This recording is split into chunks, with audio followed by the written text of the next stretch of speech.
with dinner.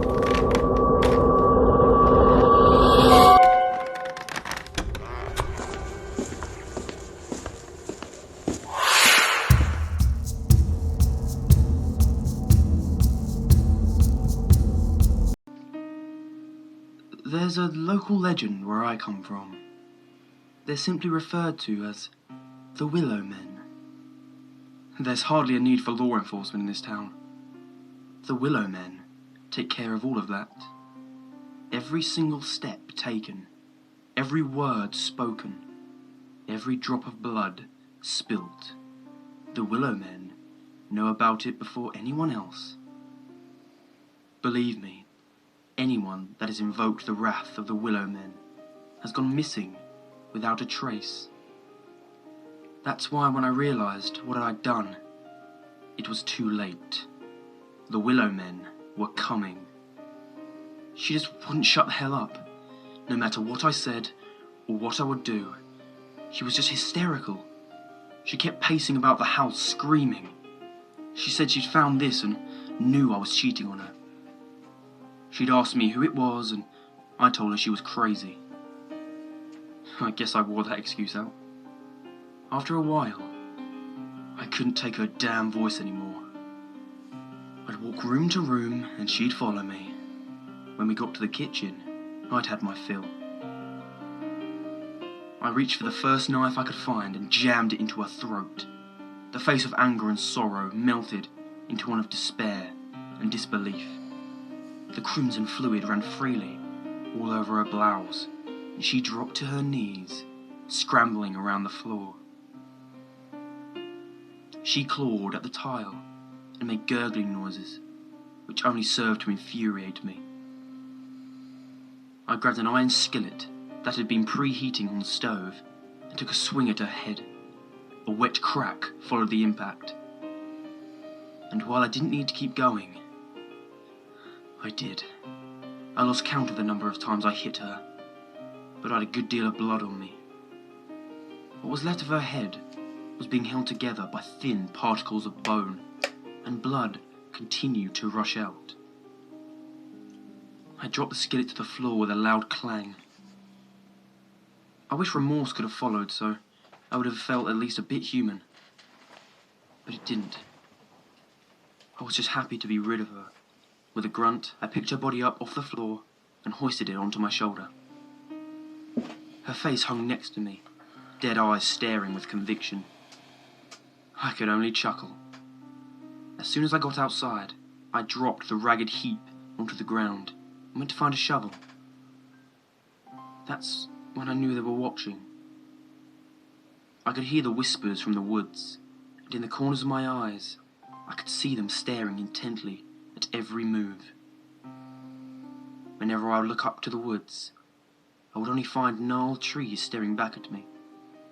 I knew they were there. It was dusk by the time she was good and buried. I was drenched in sweat, and it made the bloodstains on my clothes expand and turn orange. I looked back up to the woods, and I saw them peering from behind the trees. Long, gnarled faces with hollow eyes and gaunt figures. I could only half see the faces as they chose to hide behind their precious trees. But they were there, watching, whispering. "What are you staring for, bastards? You heard her. I had to do it," I yelled at them. Was I expecting a response? I don't know. They just continued to watch me from behind the trees. I spit on the ground and threw the shovel down. They would come for me under the cover of darkness, and I wasn't going without a fight. I stole away into the house and prepared.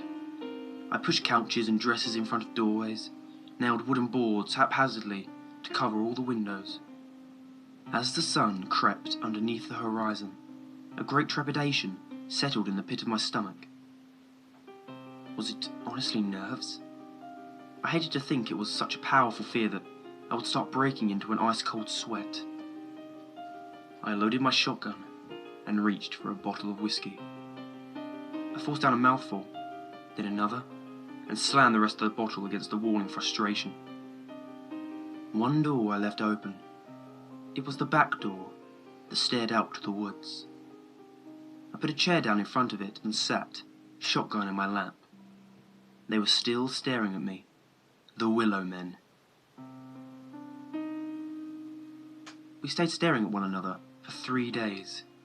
Eventually, exhaustion began to get the best of me, and I started to nod off.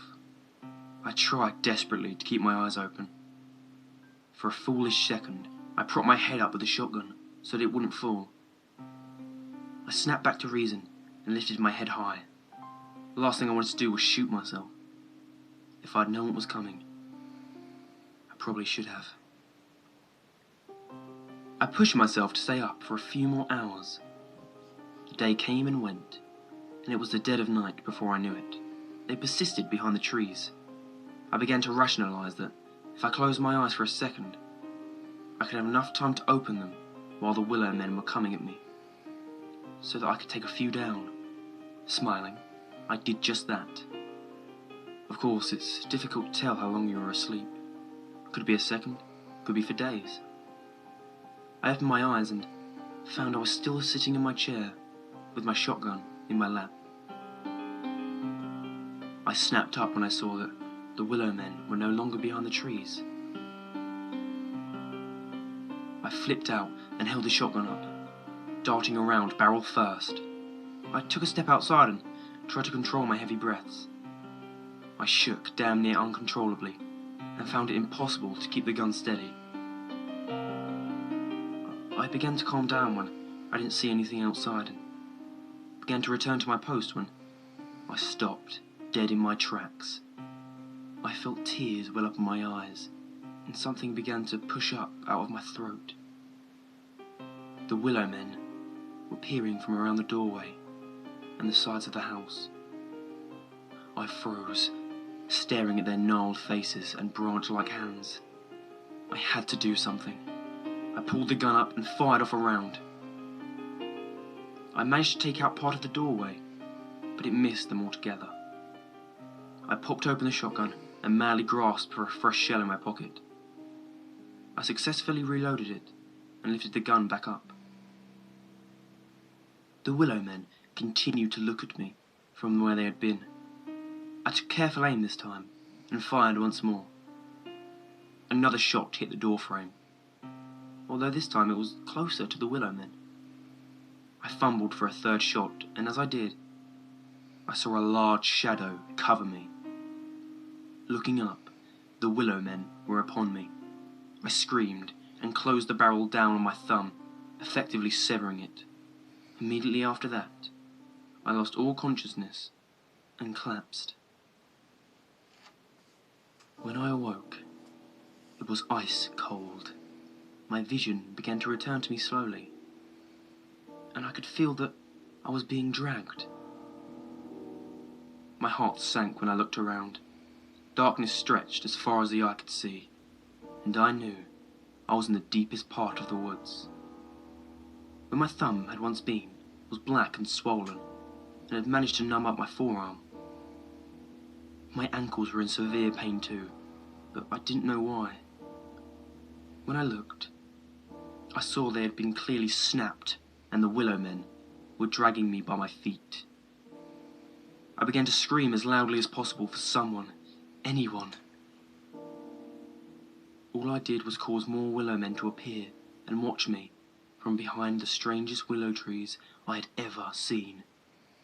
Their trunks were small and looked like leather. The earth around them was red and moist, yet where I was being dragged was dry, rugged land.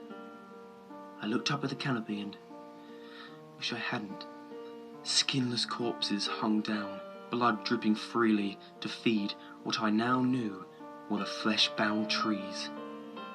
My screams were swallowed by the dark and my throat gave out, hoarse from the strain. In the silence, I heard faint moaning. I looked around to see if there was someone else here, maybe some poor bastard who'd suffered the same fate. To my horror, I discovered the source of the moans. The bodies hanging on the branches of the trees were all still alive. Soon, I too would have my flesh torn asunder, and be damned to hang up there and feed the hungry willow trees. There was nothing I could do but accept my fate.